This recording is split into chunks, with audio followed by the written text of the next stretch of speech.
In order to understand what the most important thing missing from the Constitution is, we must first put a little effort into understanding the reasons why our previous government was abandoned and the Constitution was adopted.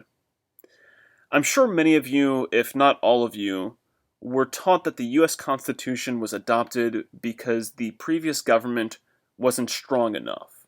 And this is true, but it's an oversimplification of the truth that really doesn't tell us anything.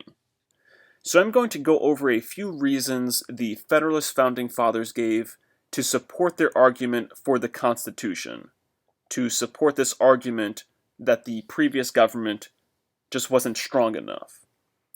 So one of the first reasons why the Federalists claimed the government didn't have enough power had to do with land disputes that might occur between states exploring uncharted land.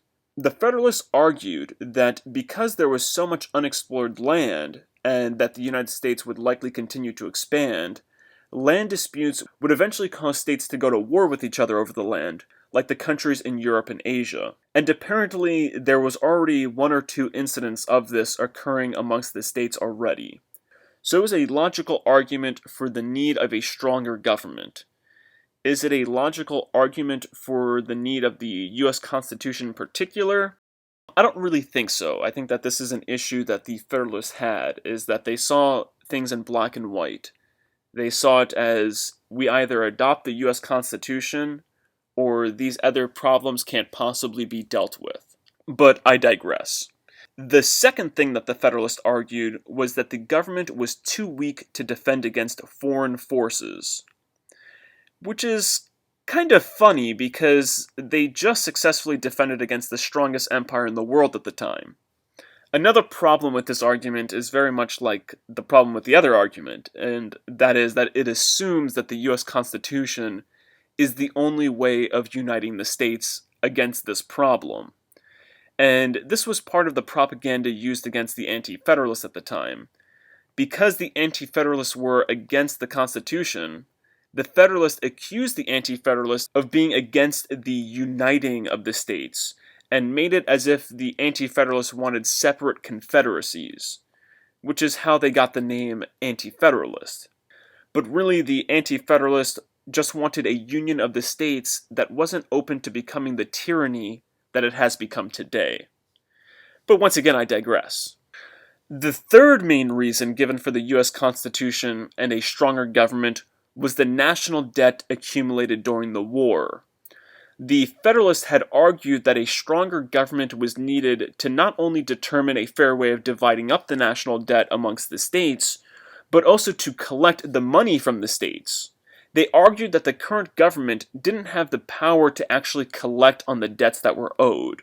However, it should be known that the Anti-Federalists did accuse the Federalists of exaggerating the national debt, and that much of the national debt was paid off by the selling of land.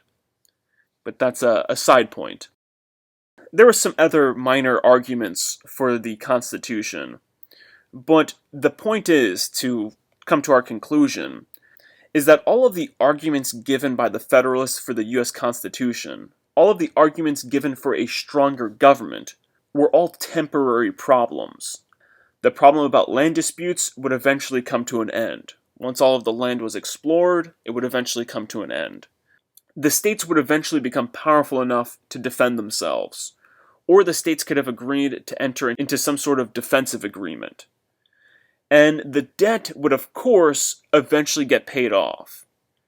So, the most important thing missing from the Constitution, the thing that the Anti-Federalists should have really pushed to have on the Constitution, is an expiration date. That's right. The most important thing missing from the Constitution is an expiration date. Or, to put it in better terms, there should have been some sort of expiration clause, where the Constitution, or at least the federal government created by the Constitution, expires after certain things are fulfilled. Or maybe it doesn't even have to expire. Maybe it can go into like a less active state, where it's not operating at full capacity. And then if an emergency arises, like if there is a foreign threat, or if there's something that all of the states need to come together to resolve, then they can reactivate the federal government and then deal with that problem, and then once that problem is dealt with, it could then expire again.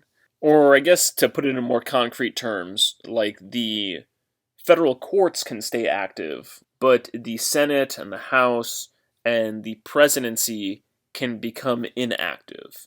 And I know it's a little bit more complicated than that, but this is just an idea, a mostly incomplete idea, that I would love to get feedback on, because this is an idea that I would love to incorporate in a new constitution or some sort of reformed constitution. So let me know what you guys think in the comments section, and I shall see you fellow slaves in the next video.